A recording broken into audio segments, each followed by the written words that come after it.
when we were younger and your dad is coming back home at night and everybody just leave the sitting room, everybody just disappear, just like be like, what's going on?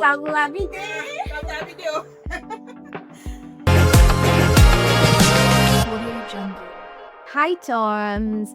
Welcome again to the Ajanike podcast. And hi, I'm Anike. And this is Ajike. Today we will be talking about African parents and their wahala. Anike, Yeah. what was that thing that your parents did to you when you were young and you think you won't be doing it for your kids? I'll say that instilling fear in me.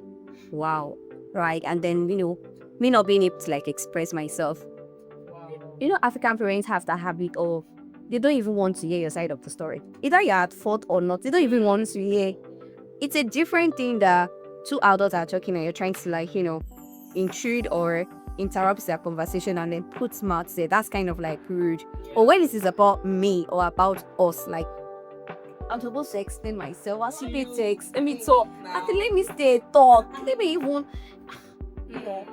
And again, being fearful of one's parents, because you know that your daddy can beat you, your daddy can hit you, your mom can give one resounding slap. Then it sounds to my fake, but by said. There was a day my daddy gave me a slap. My ear was resounding. My ear was ringing for days. Not the fear of that kind of slap next time.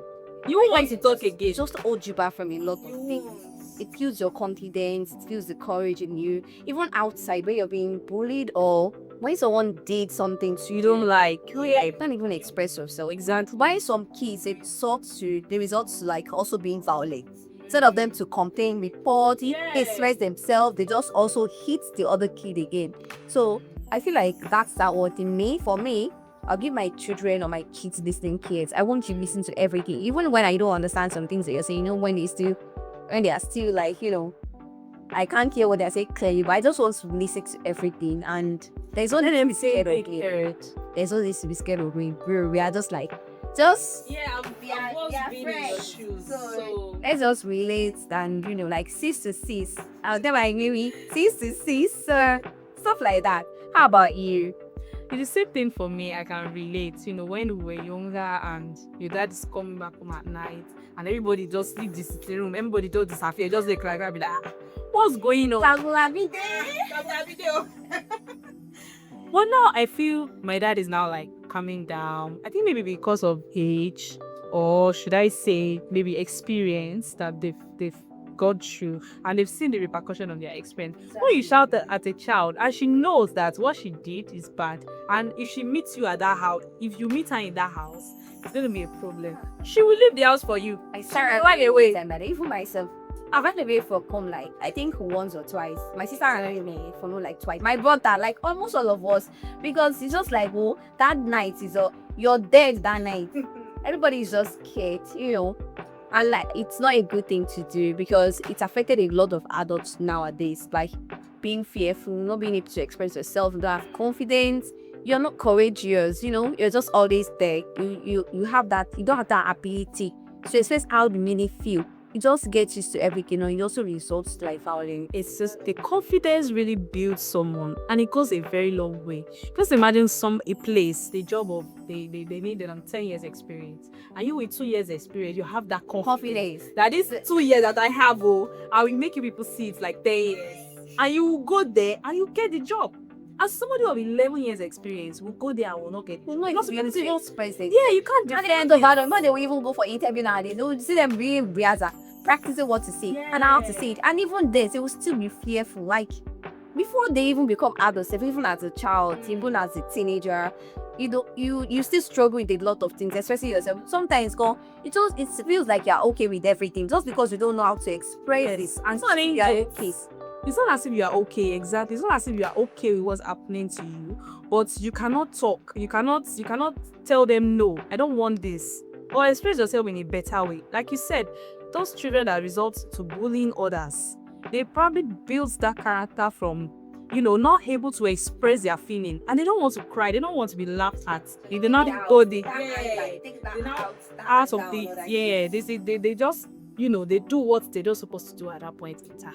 But I think that's, or obviously, like, I feel like great of this generation are now kind of like doing better with parenting. I don't know, maybe, it's what the social media is pushing towards that we still know. But I still feel like, I still strongly believe that there are still that typical African homes where the father is the tiger of the house, the juggler. I feel parents just really need to change. Giving children that time to listen to them, it goes a very long way. It's not about giving them money, buying them things when you come back from work. It's about feeding them. Yeah, it's about feeding them, giving them They listen. ears. When they come back from school, you listen to them. What happened in school today? There are kids going through emotional stress or harassment in school, and she cannot open up to her mom and say, "Oh, mom, this is what is happening." Or just a girl that saw her period for the first day. Tí bá yan ẹlẹ́ni, tí bá fọwọ́ sí. Ìsọkúsọ ló sọ. Africa. Just like one. Oh, your mommy telling you. Another thing is your mommy telling you, "Thank you, baby." I remember my mom when we were young. My mommy, she would set reminder on her phone. Faiza's case. Fatima's case. Reminder for when my daddy will be back from work. Mom really has a lot of tasks. My mommy, she puts me Fatima was a man point, but I get to the store. The Fatima's case. You see us knowing that begging her mommy, please. We'll not be looking for her phone to remove the reminder because she used to forget.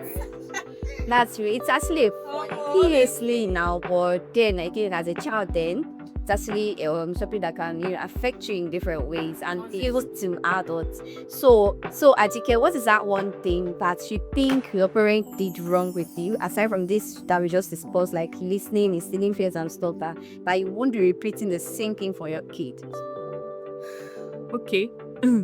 I'd say comparing children. So comparing children. We're not even finished today. Let me give you a short story. When we were young, we do this family prayer every month, both from our uncle's house every month. So when it's our turn, our uncles and their children, they'll come to our house for family prayer. When they come, and they'll be like, see this one, Michelle who study medicine,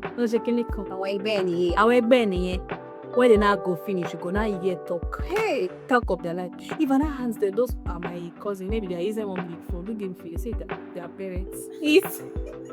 My dad is going to be thinking they're already doing fine, like maybe they got it themselves, all those comparison is not really a good thing. You should like your own. Yeah, now their child has their own best part of them. They have their own strength, and it's brain strength. Somebody is ability to identify that, oh, this is digital strength, and appreciate that for them, and also help them to like improve their weaknesses. And that child, this is that child. And funny thing is that those children that you're seeing from afar, that you don't know how they are. You don't even know you're suffering. Yeah. You don't know what maybe it's what coming their parent and help them to get to where they are. Just like you said, boosting their confidence. Like parents boosting the confidence of their children. It makes them to go far better than the child that is just the fact that you're being compared, it even kills your morale. It sees your morale. Make like I'm not doing anything, like you're not doing fine, like you're behind, and it kills the drive that you even have to do more. Because you just feel like, oh, that person is already doing better than me, and you just feel it even kills the initial drive that you have already. So I think that's also one thing that I won't be doing to my kids and years. And I would say that because there's so many other contents about parenting nowadays. So parenting is actually getting better, I would say, like from my observation. But I still really believe that there are those typical African homes that their parents are still Ogbonge. Alright, everyone. We'd love to hear what is that one thing that your parent did to you while you were young and you will be instilling in your own parenting style for your kids. We would love to read your comment in our session. Thank you for in our next episode. Bye.